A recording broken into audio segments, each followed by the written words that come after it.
Afghanistani women and girls have been sidelined from public life since the Taliban returned to power in Afghanistan in August 2021. Copyright Getty.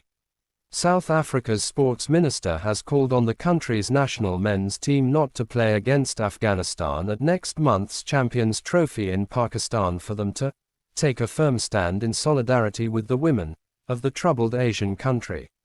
Public support for a boycott was a position that I feel morally bound to support, despite the deep complications of Afghanistan's recent and tragic history, Gayton McKenzie was quoted as saying in a statement.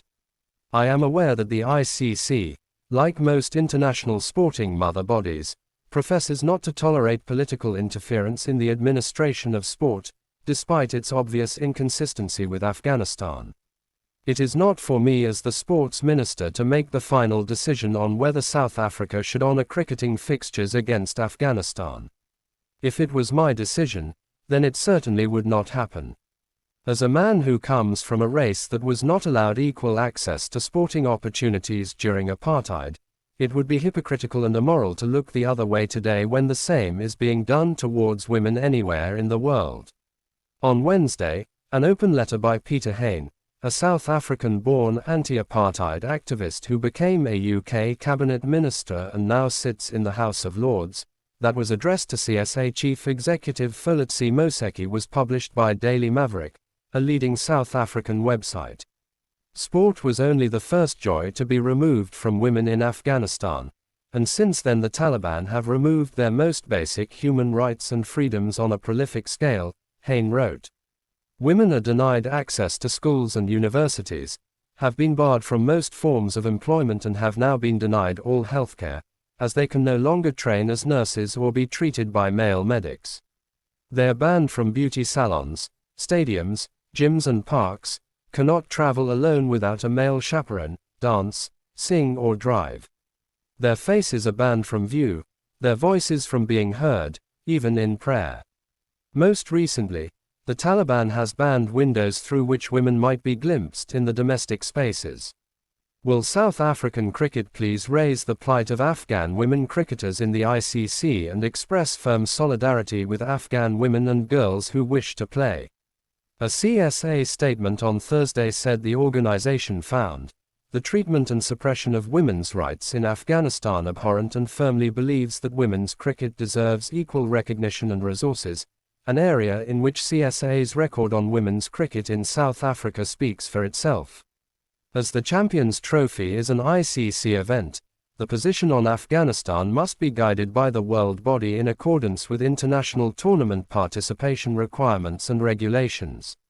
The statement quoted CSA President Rehan Richards as saying, "We are of the view that a more unified and collective approach from all ICC members will be more impactful.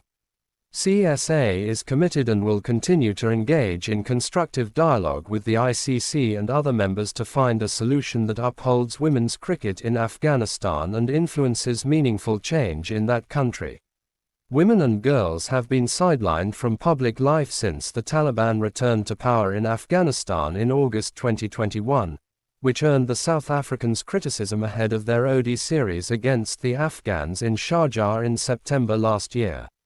Notably, McKenzie, who was in his current position at the time, said nothing. But Lawyers for Human Rights, a non-governmental organization who have been fighting oppression since 1979, the deepest, darkest days of apartheid, said in a statement, South Africa's decision to continue playing against the Afghanistan national cricket team is not just a sporting choice, it is a tacit endorsement of the Taliban's repressive regime. CSA responded then by saying they would continue their engagement with the Afghanistan Cricket Board, despite the challenging environment posed by the Taliban regime. Gender advocacy in cricket should never be advanced by meting out punishment on innocent cricket administrators and players for the misdemeanors of a regime that stands to lose nothing from that punishment. As such, CSA believes there is no justification for subjecting Afghan cricket players, both male and female, to secondary persecution for the actions of the Taliban. McKenzie's statement coincided with the start of the SA20, which features 7 Afghan players. At a press conference in Cape Town on Wednesday, One of them, Rashid Khan, said, "Since our players have been playing in the T20 leagues, Afghanistan cricket has benefited. We got to the semi-finals of the 2024 T20 World Cup. 10 years before that, I don't think anybody would have thought Afghanistan would get to the semi-finals. We don't have our own league where we can go and play with superstars. But here you get the opportunity. You share a dressing room with them for a month and you learn from them. That's how your cricket grows. And I feel that has really helped Afghanistan cricket." Mackenzie's view follows urging by more than 160 UK politicians, including figures as disparate as the left-wing Jeremy Corbyn and the right-wing Nigel Farage, for England to boycott their Champions Trophy match against Afghanistan in Lahore on February 26. Australia have a policy of not fulfilling bilateral fixtures against Afghanistan while continuing to play them in tournaments. The teams are due to meet in Lahore on February 28. South Africa are due to play Afghanistan in their opening match of the Champions Trophy in Karachi on February 21.